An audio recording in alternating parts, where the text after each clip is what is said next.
Hi, Guy Ardito here, and today I want to ask you a question. Do you take for granted that there's always going to be a tomorrow, next week, next month, next year? Whether it relates to things that you want to do for yourself or things around your relationship or your career or business? I bring this up because something happened to me last week. A close relative died suddenly.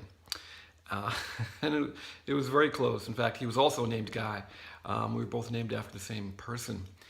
And anyway, the point is that the time from when he was feeling sick and went to the hospital to the time that he died was 3 days. 3 days. So, and he was only 65. I should let you know also. He wasn't old. He hadn't been in bad health. No one really knew that there was anything going on. So, if you knew that you only had 3 days to live, what would you do? What would you do at that time? What would you say? Who would you say it to? What might you be regretful for? What might you be able to do to make up for any of those regrets? The truth is that we never know.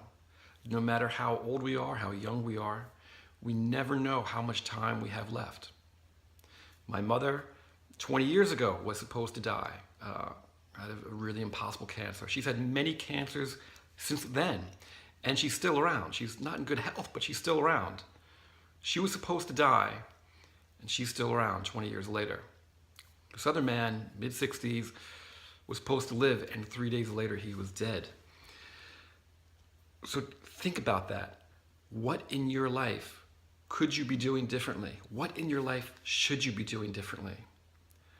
What are your values? Are you being true to those values? How do you want to be remembered? You know, we have to be responsible, right? It's not really reasonable to say, well, we'll just give up everything and, travel the world, be free. I mean, some people do that. For most of us, particularly if we have families, we have children, it's not necessarily an option, or that might conflict with other values that we have.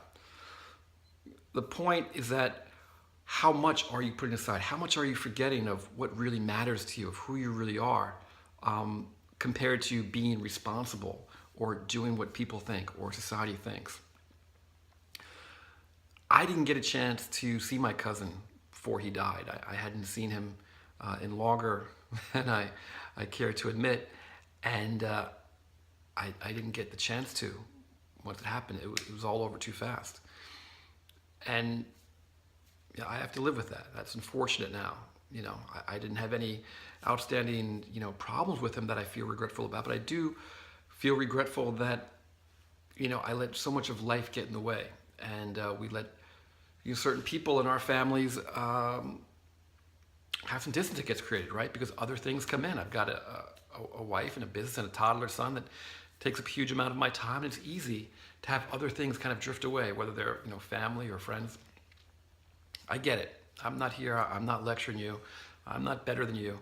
I'm just sharing with you something very personal that happened in my life, because it can happen in your life too, and I hope it doesn't. But we all need to be aware of that. What grudges are we holding on to? Are we walking around with? How are we not being everything we can be for ourselves and for the people that we love, for our children, for our spouse or our partner? Are we withholding love in some way? If they were to suddenly die, would we feel that we had taken advantage of every moment we could to express our love, to share love with them? Or would we give like anything for another day, another hour? How would they feel if the roles were reversed? So, I'm not here to keep beating a dead horse. I think you get the message. But the point is that these things do happen. I don't know who you have in your life. I don't know who you've already lost. Maybe this message is something that is already loud and clear to you and you live your life fully every day. But if not, I encourage you to really look at where you could be doing more, where you could be giving more love, where you can be expressing more love, where you can be feeling more love. That's it. That's my only message today. So I truly hope you're doing well. Again, if you're interested in any of my programs, any of my courses, or group or private coaching, you can just look at me at guyardito.com. In the meantime, remember, life is an adventure. Live in love.